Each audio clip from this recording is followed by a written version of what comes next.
On the early hours of May 30, 1967, Colonel Chukwu Emeka Odumegwu Ojukwu, the governor of the eastern region of Nigeria, declared the eastern region and its environs as an independent state of Biafra. Following this declaration, the eastern region was agog with celebration. Meanwhile, in Lagos, the capital city of the country, the 33-years-old head of state, General Yakubu Gowon, was fuming and planning on how to control the situation in the east. On the morning of July 6, 1967, just 1 month and 6 days after the declaration of the state of Biafra, the federal troops fired the first shot at Kaken in Cross River State, and the Nigeria Biafra War had officially begun. But the story of the Nigerian Civil War cannot be fully understood without first examining the historical processes that created the modern state of Nigeria.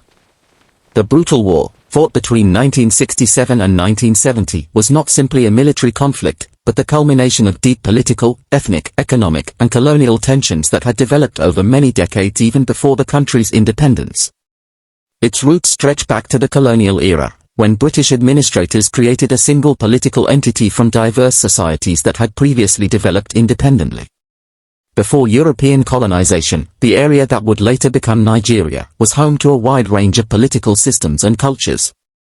In the northern regions, the dominant political structure was the Sokoto Caliphate, a powerful Islamic state established in the early 19th century, following the Fulani Jihad, led by the Islamic scholar Usman Dan Fodio.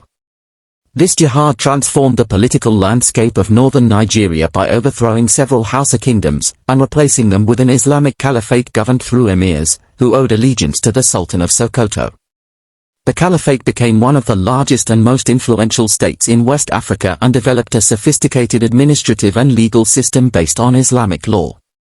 In the southwestern region, the Oyo Empire represented one of the most organized and powerful Yoruba states. The empire had a centralized political system headed by a king, known as the Alaafin, and supported by a council of chiefs known as the Oyo Misis, who acted as checks and balances on royal authority. The Oyo Empire built its influence through trade, diplomacy, and military power, particularly through its highly effective cavalry forces. Although the empire began to decline in the 19th century due to internal conflicts and external pressures, its political traditions continued to influence Yoruba society. Further south, the Benin Empire flourished for centuries as one of the most culturally sophisticated states in West Africa. The empire, ruled by the Oba of Benin, was renowned for its highly structured court system, its advanced urban planning in the capital city of Benin, and its remarkable artistic achievements, especially the bronze and ivory sculptures that later became famous around the world. The Benin Empire also engaged actively in trade with European merchants along the Atlantic coast. In contrast to the centralized monarchies of the north and southwest, the Igbo societies of southeastern Nigeria operated largely through decentralized political systems. Instead of kings or large empires, most Igbo communities were organized around village assemblies, age-grade systems, and councils of elders. Authority was distributed among various institutions rather than concentrated in a single ruler. This political culture emphasized communal decision-making and social equality, which later influenced political attitudes in the region. European involvement in the region began gradually, through trade. Portuguese traders were among the first Europeans to establish contact with the West African coast, during the 15th century. Over time, other European powers including the British expanded their commercial activities in the region. Initially, European traders were primarily interested in the Atlantic slave trade, which transported millions of Africans to the Americas. When the slave trade was abolished in the 19th century, European economic interests shifted toward legitimate trade in commodities, such as palm oil, rubber, and other agricultural products. British influence increased significantly during the 19th century. In 1861, Britain formally annexed the coastal city of Lagos, transforming it into a colonial base from which it could expand further into the interior. Much of the early British expansion was carried out through the activities of the Royal Niger Company, a chartered trading company that exercised administrative and commercial control over large territories along the Niger River. The company effectively functioned as a colonial government until the British state assumed direct control at the end of the 19th century. The British consolidation of power in the region occurred during the period known as the Scramble for Africa, when European powers competed to claim territories across the African continent. By the early 20th century, Britain had established two main administrative territories, the Northern Protectorate and the Southern Protectorate. These regions differed significantly in their social structures, religions, and levels of exposure to Western education and Christian missionary activity. In 1914, the British colonial administrator Frederick Lugard combined these two protectorates into a single political entity through the amalgamation of Nigeria. The decision was primarily motivated by administrative and economic considerations. The Northern Protectorate was financially weak and relied heavily on subsidies from the more economically productive South. By merging the two regions, the British hoped to streamline governance and balance colonial finances. However, this amalgamation also created a state that contained enormous internal diversity and deep structural inequalities. The British governed the North largely through indirect rule, maintaining the authority of traditional rulers within the framework of the colonial administration. In the South, however, colonial rule relied more heavily on Western-educated elites and new administrative institutions. As a result, the southern regions experienced much greater exposure to Western education and political ideas than the North. After the Second World War, nationalist movements began to grow throughout Africa, and Nigeria was no exception. Educated Nigerian elites increasingly demanded self-government and independence from British rule. One of the most prominent nationalist leaders was Dr. Nnamdi Azikiwe, a journalist and political activist who became a major figure in the independence movement. Azikiwe helped lead the National Council of Nigeria and the Cameroons, which advocated for national unity and independence. Another influential political leader was Chief Obafemi Awolowo, who led the Action Group and played a major role in the politics of the Western region. Awolowo championed policies such as free education and regional development. In the North, the dominant political figure was Sir Ahmadu Bello, the leader of the Northern People's Congress, who represented the political interests of the largely Muslim northern region. Britain introduced several constitutional reforms to prepare Nigeria for independence.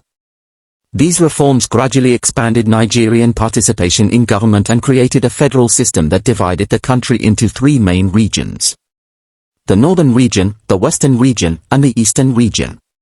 While federalism was intended to accommodate Nigeria's diversity, it also reinforced regional identities and political competition. Nigeria finally achieved independence on October 1, 1960. The new nation adopted a parliamentary system modelled on the British system of government. Sir Abubakar Tafawa Balewa became the country's first prime minister, while Dr. Nnamdi Azikiwe served as governor-general and later as president when Nigeria became a republic in 1963. But despite the optimism surrounding independence, Nigeria soon encountered serious political problems. Regional rivalries intensified, and political parties often acted primarily in the interests of their own ethnic or regional constituencies. Disputes over census figures and elections further undermined public confidence in the political system. The situation deteriorated dramatically in January 1966, when a group of young army officers carried out Nigeria's first military coup. The coup was led in part by Major Chukwuma Kaduna Nziogu and Major Emmanuel Ifejina. They accused the civilian government of corruption and mismanagement. During the coup, several prominent political leaders were assassinated, including Abubakar Tafawa Balewa and Ahmadu Bello. Although the coup did not succeed completely, it resulted in the collapse of the civilian government. Major General Johnson Aguiyi Ironsi assumed power as Nigeria's first military head of state. Ironsi attempted to stabilize the country by abolishing the federal system and introducing a unitary form of government. However, this decision generated strong opposition, particularly in the northern region, where many feared that a centralized government would reduce their political influence. In July 1966, northern military officers carried out a counter-coup that overthrew and killed General Aguiyi Ironsi and his deputy. After the counter-coup, power was passed to a young northern officer, General Yakubu Gowon, who became the new head of state. In the months that followed, violent attacks against Igbo civilians living in northern Nigeria led to the deaths of thousands and forced many others to flee back to the eastern region. The escalating crisis eventually led the military governor of the eastern region, Chukwuemeka Odumegwu Ojukwu, declaring the eastern region and its environs as an independent state, by the name, the Republic of Biafra on May 30, 1967. The Nigerian federal government rejected the declaration, and launched a military campaign to prevent the secession of the eastern region. This resulted in the conflict, known as the Nigerian Civil War, that lasted for 3 years, claiming over 5 million lives, and became one of the most devastating wars in modern African history. Federal forces gradually surrounded Biafran territory, cutting off access to food and supplies. As the war progressed, a catastrophic humanitarian crisis developed, with widespread famine, causing the deaths of hundreds of thousands of civilians. By the end of 1969, Biafra had been reduced to a small enclave surrounded by federal troops. In January 1970, the Biafran leadership finally surrendered, bringing the war to an end. The so-called rising sun of Biafra is set forever. It will be a great disservice for anyone to continue to use the word Biafra to refer to any part of the East Central state of Nigeria. The tragic chapter of violence is just ended. We are at the dawn of national reconciliation. Once again, we have an opportunity to build a new nation. The war left deep scars in Nigerian society. The destruction of infrastructure, the loss of millions of lives, and the lingering mistrust among different ethnic groups continued to shape Nigerian politics for decades after the conflict ended. The Nigerian Civil War remains one of the most important and tragic chapters in the history of Nigeria, illustrating how colonial legacies, political competition, and ethnic divisions can combine to produce devastating conflict.